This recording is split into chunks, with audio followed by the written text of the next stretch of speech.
First off, I want to apologize because the video is going to be a little bit blurry. There's something going on with my phone. I'm not sure. I cleaned the lens. It's, I tried to autofocus it. It's just not focusing. So I'm going to get a new phone this week.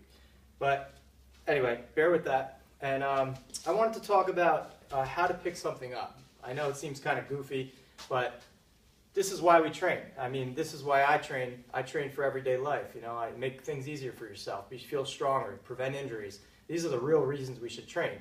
Outside of training for a specific event or competition, that's why we train. To be strong, to be healthy, and to do things functionally and through the correct pattern that it's supposed to happen.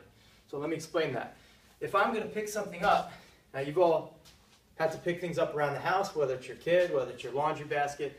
You know, we've become so accustomed to sitting on chairs and sitting at our desks, and we never really get down low. We never squat. So we rarely see somebody pick something up like this. You know who picks things up like that? A baby. Watch a couple babies playing, and they squat perfectly. They go right down, and this is the way we're supposed to move. But for some reason, we lose that along the way. Probably just because we don't practice it enough. We don't do it. And every day, we squat to our toilet, we squat to a chair, and it's usually about that high. But that's not what nature intended. So what that's doing now is actually creating the compensation in your body. So we're becoming more anteriorly dominant and not using as much posterior muscles, hamstrings, glutes, etc., lower back muscles that are supposed to be firing when we're doing that. And it makes your job, it makes doing it so much easier too, because it's taking on the stress that it should, the proper muscles are. So let's pretend that I'm walking up to this dumbbell and I'm going to pick it up the way an average person would pick something up. So you would just reach over, you grab it. Let me tell you, that took a lot more energy in my back, unnecessarily. The right way to do it would be to first engage your core. Now, if you've been training planks, stabilization exercises, stuff like that, you know how to tighten your core. Another great exercise is called a hollow hold. You can probably Google that and see that. That's one of the main ones we use with all our clients. But that builds up core stabilization. Protect those muscles. Protect your spine with the muscles around the spine. So that's what you want to feel. You want to feel that tightness when you go to pick something up. Now you're prepared to lift something up. You've just locked your back in and protected your back. The next step would be to use your joints, and that just makes sense, right? You're going to bend your knees, you're going to hinge at the hip, go down, and you're going to use your legs. You're going to use your leg muscles. You're not going to use your lower back to lift. From there, we're going to now pull. So we're going to pick something up. And another thing I should say too, you see a lot of people in the gym doing bicep curls and stuff like that, single joint exercises, tricep push downs. In real life, we don't do that. We don't grab something and go like this.